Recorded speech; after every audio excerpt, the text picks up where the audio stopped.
The former Beatle teamed up with the Rolling Stones for Bite My Head Off. From the iconic rock band's new album, Hackney Diamonds, Keith Richards was ready for Paul McCartney to finally join the Rolling Stones in the studio.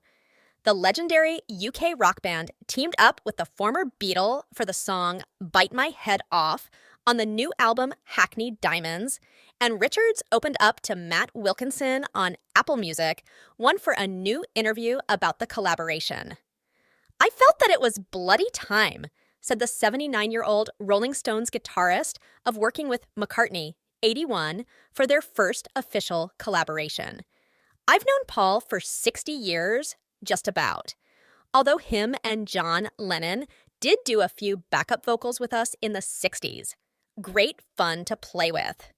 Bite My Head Off features McCartney on bass guitar and appears on the Rolling Stones' first album of new material since 2005's A Bigger Band. "At the end of it, I just said, well, that's just like the good old days." Richards recalled of the Hey Jude singer-songwriters studio session with Mick Jagger, Ronnie Wood, and himself. Hackney Diamonds, which dropped Friday, also boasts guest appearances from Stevie Wonder and Lady Gaga on the song Sweet Sounds of Heaven.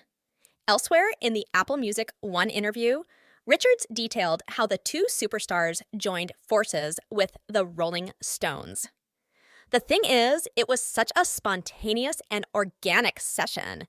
We knew that Stevie was coming by, and I think Gaga only dropped in because she happened to be working in a studio across the hallway and just walked in," recalled the guitarist.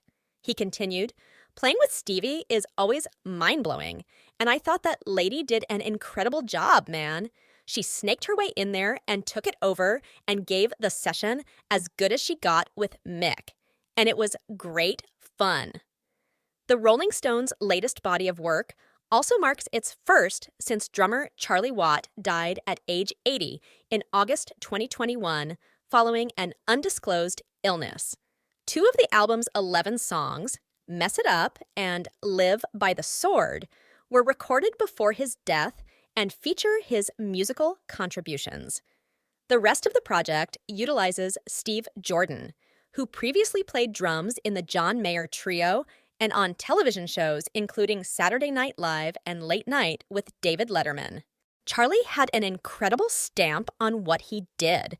I'm actually at the moment still saying, thank God there's a Steve Jordan, because Charlie Watts recommended Steve to us many years ago, said Richards, noting that Jordan was about the only other guy that I could think that could fill that spot, man.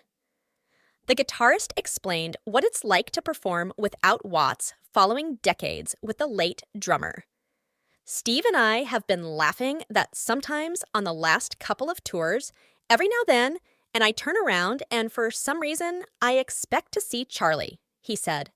Richards added, "I guess because sometimes Steve can play so much like Charlie that I'm fooled that I turn around and there's Steve Jordan. We play around with that. But hell, early days, Steve's only been with us 2 years. This band's been going 60.